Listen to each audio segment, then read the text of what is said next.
రాజంపేటను జిల్లా కేంద్రంగా ప్రకటించకపోతే మూకుమ్మడి ఉద్యమాలు చేస్తామని అన్ని పార్టీల నాయకులతో రాజీనామాలు చేస్తాం. రైల్వే కోడూరు విద్యాసంస్థల జేఏసీ రాజంపేటను వెంటనే జిల్లా కేంద్రంగా ప్రకటించాలని కదం తొక్కిన భారీ సంఖ్యలో విద్యార్థులు. వివరాలను పరిశీలిస్తే అన్నమయ్య జిల్లా రైల్వే కోడూరు నియోజకవర్గం స్థానిక పట్టణ కేంద్రానికి సంబంధించిన అన్ని విద్యాసంస్థలు రాజంపేటను జిల్లా కేంద్రంగా ప్రకటించాలని మూకుమ్మడిగా ర్యాలీకి పిలుపునిచ్చాయి. ఈ ర్యాలీలో వేల మంది విద్యార్థులు పాల్గొన్నారు. జిల్లా కేంద్రానికి కావలసిన అన్ని వనరులు, సకల సౌకర్యాలు కలిగినటువంటి రాజంపేట కాదని రాయచోటిని జిల్లాలు చేయడం హాస్యాస్పదంగా ఉందని, గత ప్రభుత్వం సరైన నిర్ణయం తీసుకోలేదని ఆంధ్రప్రదేశ్ రాష్ట్ర ముఖ్యమంత్రి నారా చంద్రబాబు నాయుడైనా రైల్వే కోడూరుకు జరిగిన అన్యాయాన్ని దృష్టిలో పెట్టుకోవడమే కాకుండా గత 25 సంవత్సరాల నుండి రైల్వే కోడూరులో కనుమరుగైన తెలుగుదేశం పార్టీని కూటమి ప్రభుత్వంలో గెలిపించడం జరిగిందని, ఎన్నికలకు సంబంధించి ఇచ్చిన వాగ్దానాలను నిలబెట్టుకునే దానిలో రాజంపేటను జిల్లా కేంద్రంగా ప్రకటించాలని, లేకపోతే విద్యార్థి సంఘాలు గర్జించి అన్ని పార్టీల నాయకులతో రాజీనామా చేసేందుకు ఒత్తిడి తెస్తామని, కోడూరు పట్టణానికి అన్యాయం జరిగితే సహించేదే లేదని, రాయచోటికి వెళ్ళి రావాలంటే సాధ్యం కావడం లేదని, ప్రజల యొక్క మనోభావాలను దెబ్బతీసే విధంగా ప్రవర్తించడం సరికాదని, గత ప్రభుత్వం కోడూరుకు న్యాయం చేయలేదు కనుక కూటమి జనసేన పార్టీ అయిన అభ్యర్థి అయిన అరవ శ్రీధర్ను రైల్వే కోడూరు నియోజకవర్గ ప్రజలు గెలిపించుకోవడం జరిగిందని, వారిని బొమ్ము చేయడం ఏ పార్టీకి కూడా మంచిది కాదని విషయం దృష్టిలో పెట్టుకుని నారా చంద్రబాబు నాయుడు రాజంపేటను జిల్లా కేంద్రంగా ప్రకటించాలని భారీ ర్యాలీని నిర్వహించారు.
కోడూరు ఎడ్యుకేషన్ చేసి మరియు కోడూరు జేఏసీ సభ్యులందరూ 5వ రోజు ఇక్కడ రిలే నిరాహార దీక్షలు ప్రతిరోజు ఆహ్లాదకరమైన విన్యాసాలు మాకు రాయంపేట కంపల్సరీ జిల్లా కావాలి.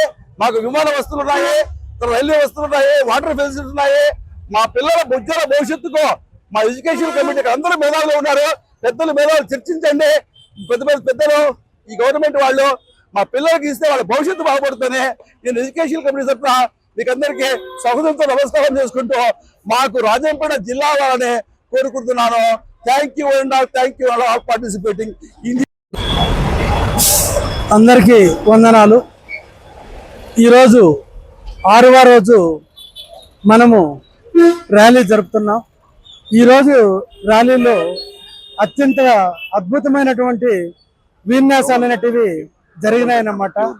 ప్రతి ఒక్క కరస్పాండెంట్ ఎల్కేజీ నుంచి పీజీ వరకు కూడాను ఒక పట్టుదలతో రాజంపేట మాకు జిల్లా కావాలి అనే ఒక ఉద్దేశంతో మనస్ఫూర్తిగా స్వచ్ఛందగా వారికి వారు వచ్చి ఇక్కడ పాల్గొంటున్నారు. వారే కాదు, ప్రతి స్కూలు పిల్లలు కూడాను ఎంతో ఇంట్రెస్ట్ గా ఇక్కడికి వస్తున్నారు.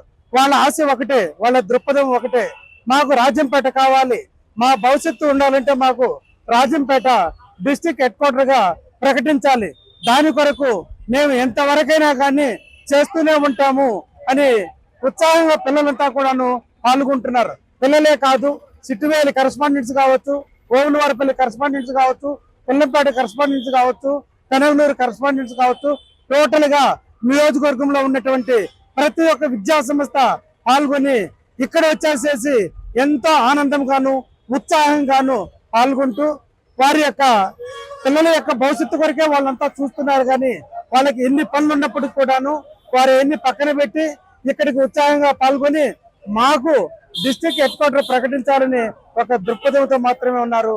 అది మనమందరం కూడా రావాలని మనస్ఫూర్తిగా కోరుకోవాల్సి ఉంటుంది. జై హింద్. సార్, విద్యార్థి జేఏసీనే కాకుండా రాజకీయ నాయకులందరూ మూకుమ్మడిగా అన్ని పార్టీలకు రాజీనామా చేస్తే తప్ప జిల్లా సాధన జరగదు అంటున్నారు మేధావులు. మీరు దానిపైన మీరు ఏ విధంగా విశ్లేషించబోతున్నారు? మేము కూడా ఉమ్మడిగా వచ్చేసి వాళ్ళ రాజీనామా చేయమని కోరదలుచుకుంటున్నాం అన్నమాట. ప్రతిరోజు ఒక్కొక్క రోజు ఒక్కొక్క ప్రోగ్రామ్ అనేది పెడుతున్నాం. ఈ రోజు ఉండే ప్రోగ్రామ్ రేపు ఉండదు, రేపు ఉండే ప్రోగ్రామ్ ఎల్లుండి ఉండదు అనమాట. 23వ తేదీ వచ్చేసి మేము బంద్ ప్రకటించున్నాం. ఆ బంద్ కూడా స్వచ్ఛందంగా వచ్చేసి ప్రజలందరూ పాల్గొని జయప్రదం చేస్తామని చెప్పి ఉత్సాహంగా ఉన్నారన్నమాట. అయితే మీరంతా రాజకీయ నాయకుల దగ్గర మూకుమ్మడిగా రాజీనామా చేయాల్సిందే, జిల్లా కన్నా ప్రకటించకపోతే అని చెప్పి నిర్ణయించుకున్నారంటారా? మా ప్రయత్నం మేము చేస్తున్నాం అన్నమాట. అవసరమైతే చేపించడానికి కూడా మా ప్రయత్నం మేము చేస్తాం.